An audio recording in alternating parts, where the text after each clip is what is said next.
அண்மை செய்தி. கைது செய்யப்பட்ட நடிகை கஸ்தூரி எழும்பூர் பெருநகர் 5வது நீதிமன்ற நடுவர் ரகுபதி ராஜா முன்னிலையில் ஆஜர்படுத்தப்படுகிறார். இதுகுறித்தான கூடுதல் விவரங்களை செய்தியாளர் சரவணன் வழங்க கேட்கலாம். வணக்கம் சரவணன், இதுகுறித்தான மேலும் விவரங்களை பதிவு பண்ணலாம். தெலுங்கு மொழி பேசும் பெண்கள் குறித்து சர்ச்சைக்குரிய வகையில் பேசியதாக நடிகை கஸ்தூரி மீது வழக்கு பதிவு செய்யப்பட்டு ஹைதராபாத்தில் வைத்து நேற்று கைது செய்யப்பட்டார். சென்னை காவல்துறையினர் அவரை அழைத்து வந்து தற்பொழுது சிந்தாதிரிப்பேட்டை காவல் நிலையத்தில் வைத்து விசாரணை நடத்திய நிலையில சிந்தாதிரிப்பேட்டை காவல் நிலையத்திலிருந்து நீதிபதி முன்னிலையில ஆஜர்படுத்துவதற்காக கஸ்தூரி அழைத்து செல்லப்படுகிறார். எழும்பூர் நீதிமன்றத்துல 5வது நீதிமன்ற நீதிபதி ரகுபதி ராஜா முன்னிலையில் அவர் ஆஜர்படுத்தப்படுவதற்காக போலீசார் பாதுகாப்புடன் அழைத்து செல்லப்படுகிறார். காவல்துறையினர் பெண் காவலர்கள் பாதுகாப்புடன் அவர் அழைத்து செல்லப்படுகிறார். அவர் வாகனத்தில் ஏறும் பொழுது அரசியல் அராஜகம் ஒழிக நீதி வெல்லட்டும் என கோஷமிட்டுக் கொண்டே கஸ்தூரி போலீசாரினுடைய வாகனத்தில் ஏறினார். அவரை தற்பொழுது நீதிமன்றத்தில் ஆஜர்படுத்துவதற்காக அழைத்து செல்கிறார்கள். இன்னும் சிறிது நேரத்தில் நீதிமன்றத்தில் ஆஜர்படுத்துகிறார்கள். விடுமுறை தினமாக இருக்கும் பொழுது வழக்கமாக நீதிபதிகளுடைய குடியிருப்பில் கைது செய்யப்படுபவர்கள் ஆஜர்படுத்தப்படுவார்கள். ஆனால் இந்த வழக்கினுடைய முக்கியத்துவம் கருதி நீதிமன்ற நடுவர் 1 மணி நேரத்திற்கு முன்னதாகவே அவர் நீதிமன்றத்திற்கு வந்துவிட்டதாக கூறப்படுகிறது. எனவே நீதிமன்றத்தில் அவர் ஆஜர்படுத்துவதற்கு காவல்துறையினர் அழைத்து செல்கிறார்கள். அவர் மீது 4 பிரிவுகளின் கீழே வழக்கு பதிவு செய்யப்பட்டிருந்தது.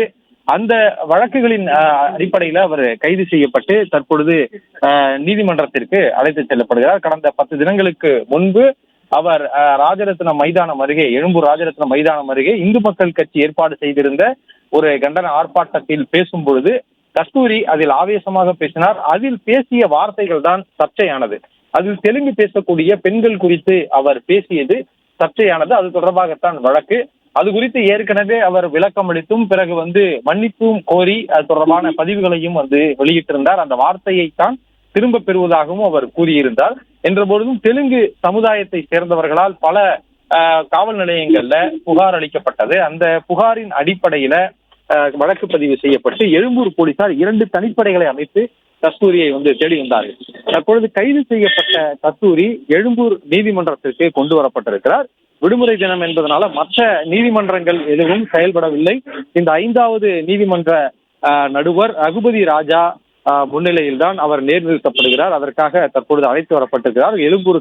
எழும்பூர் இந்த நீதிமன்றத்துல காவலர்களுடைய பாதுகாப்பும் போடப்பட்டிருக்கிறது. அவர்கள் பெண் காவலர்கள் படைசூழ அழைத்து செல்லப்பட்டார். வரும் பொழுதே அவர் காவல் நிலையத்திற்கு, சிந்தாதிரிப்பேட்டை காவல் நிலையத்திற்கு அழைத்து வரும் பொழுது அவருடைய காவல் நிலையத்தினுடைய பின்வழியாக அவரை கொண்டு வந்தார்கள்.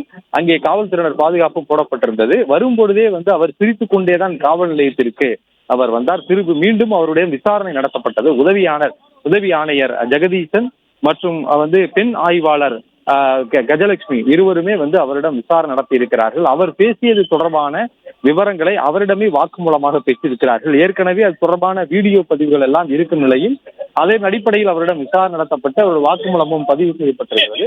பிறகு அவரை தற்பொழுது இங்கே நீதிமன்றத்தில் ஆஜர்படுத்துவதற்காக பெண் காவலர்களை வரவழைத்து அவரை நீதிமன்றத்தில் கொண்டு ஆஜர்படுத்தி இருக்கிறார்கள். இவர் மீது பதிவு செய்யப்பட்ட குற்றச்சாட்டுகள் குறித்து காவல்துறையினர் நீதிமன்ற நடுவர் முன்னிலையில விளக்கம் அளிக்க இருக்கிறார்கள். அதற்கு பிறகுதான் நீதிமன்ற காவலுக்கு உட்படுத்துவது தொடர்பாக நீதிபதி முடிவெடுப்பார் என்று கூறப்படுகிறது. அவர் மீது பதிவு செய்யப்பட்ட இந்த சட்ட பிரிவுகள்ல அவர்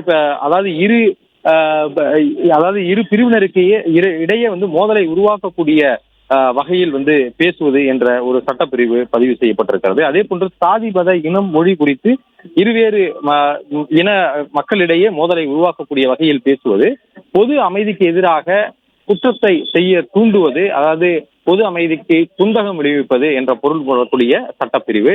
அதே போன்று தவறான கருத்துக்கள் மூலமாக அல்லது அவதூறு பேச்சின் மூலமாக வதந்தியை அல்லது ஒரு பதற்றத்தை ஏற்படுத்த முயல்வது என்ற இந்த 4 சட்டப்பிரிவுகள் கீழ், அதாவது பாரதிய நியாய சங்கிதா என்ற அந்த சட்டப்பிரிவுகள் 192, 196 கீழ் 1, 153 கீழ் 1, 153 கீழ் 2 என்ற அந்த 4 சட்டப்பிரிவுகள் சேர்க்கப்பட்டிருக்கிறது.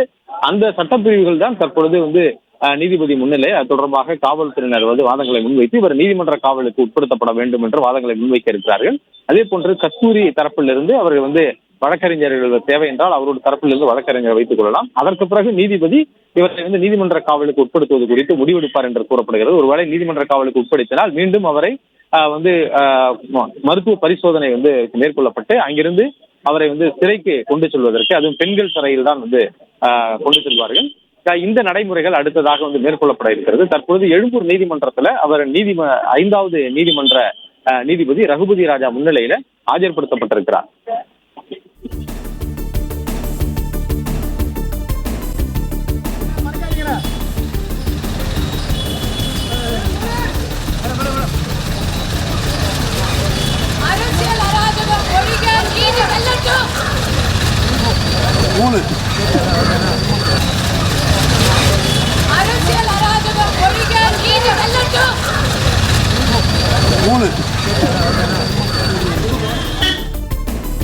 விரிவான விவரங்களை வழங்கியமைக்கு நன்றி சரவணன்.